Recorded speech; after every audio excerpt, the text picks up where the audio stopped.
I'm so pleased that you could come tonight and celebrate John and Christina's 10th wedding anniversary. This milestone is significant, especially after having 3 children in 6 years.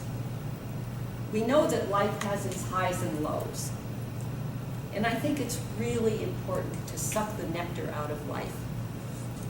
Madam Toastmaster, Mr. Toastmaster. Sorry, fellow Toastmasters and honored guests, sorry. 2 weeks ago, my daughter was married in Covington, Kentucky in a beautiful, beautiful ceremony. And it was a week of enchantment and joy, and it was just magical. Everything went well, and it was extremely well planned. It started with the rehearsal dinner. She had 7 bridesmaids. My son, wife, and 2 grandchildren were all in the wedding. So for me, it was very, very joyful. The wedding took place in a large historic cathedral in Covington, Kentucky. The rehearsal dinner was in a quaint Italian restaurant. And it's in Sarah's, my daughter Sarah, in her side of the family, her husband now is Michael. They invite everybody to the rehearsal dinner. That is all the friends and all the family and relatives. So there were over 100 people at this rehearsal dinner. And it was really, really fun.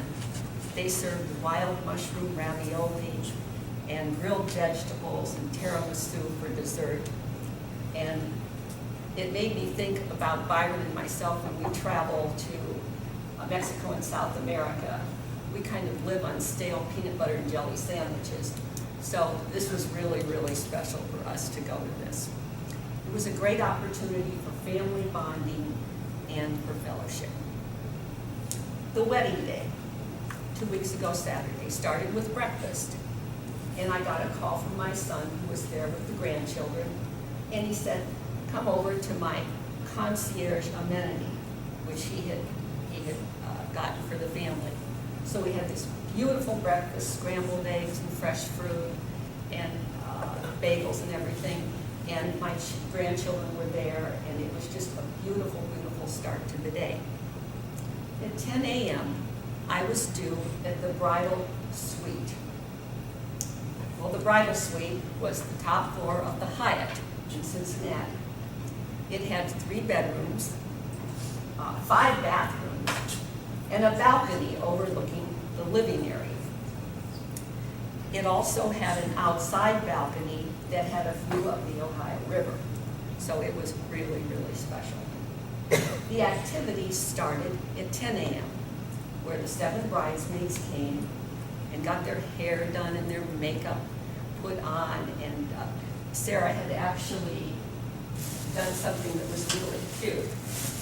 She got all of us monogrammed silk robes. So we put on our little robes and we pranced around like little princess people. Me included. We then had a major project, and we had to stuff the goodie bags. Now, goodie bags, in case you aren't familiar, is what you put in the rooms nowadays for the guests that arrive from out of the area that stay overnight. And so Michael and I stuffed goodie bags, and the way they did it was they tried to have a representation of something from each stage in their life up to the marriage. So they met in Chicago, so there was Wrigley's gum in the goodie bag. We also, Sarah was raised in Canton, so we had some Haggis candy. That was symbolic. And they now live in St. Louis, and this is a special St. Louis brewed Shalify beer, so there were some beers in there too, along with some Tylenol. Flowers and bouquets were now delivered to this bridal suite.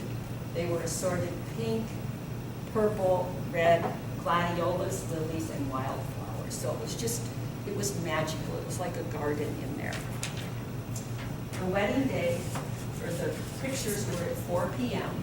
The wedding was then at 5:15. And so we went around for pictures, and it was an idyllic day. It was in the high 50s and 60s, and this was November.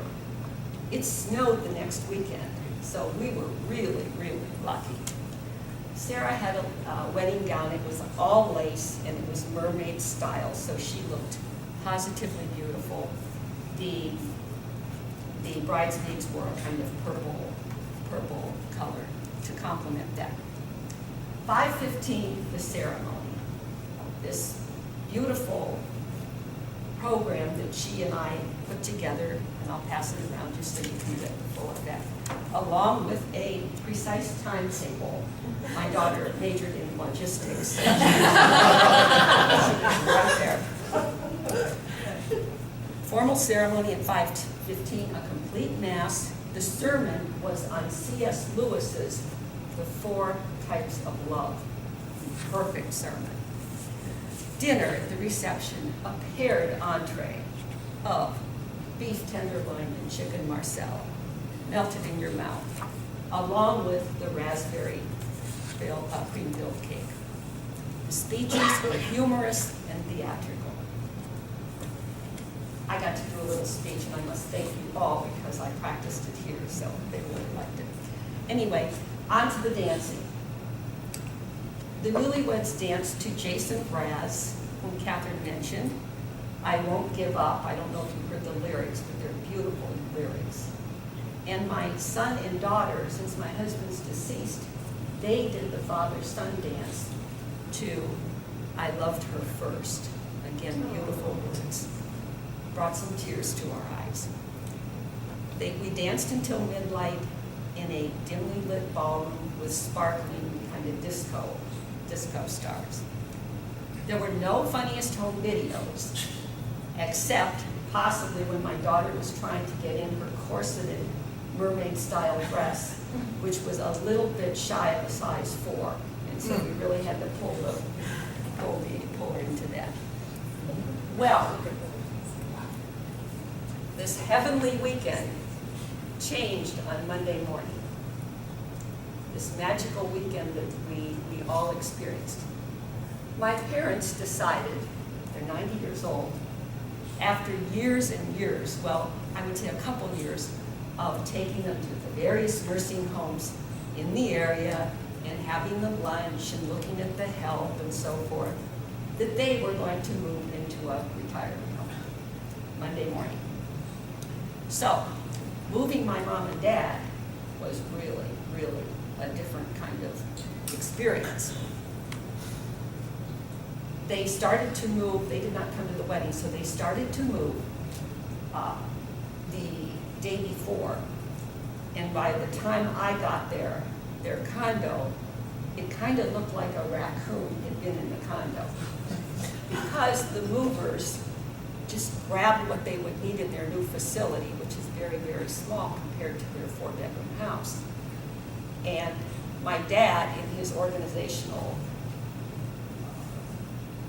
state, he's a CPA, decided he would put boxes of things and categorize things on what was to be donated, what was to, anyway, it was a great big mess. The care home I went to immediately, and I found out that my dad was going around in a wheelchair. He never used a wheelchair before, but he kind of liked being driven around in the wheelchair. Really weird.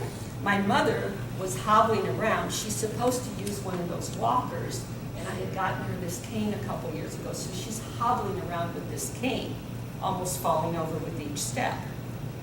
My dad attempted to keep her up, and I saw them walking down the hall. It was like a 3-legged table. They were just, not all together. My mom's dementia got worse. She would not cooperate with the nurses. They were not successful in keeping her dry and clean, if you know what I mean. She was incontinent and slept a lot. The smell of the room was horrible. It wasn't like the fresh flowers of the wedding. It smelled like urine and body odor. And then found out that night my dad fell down in the shower.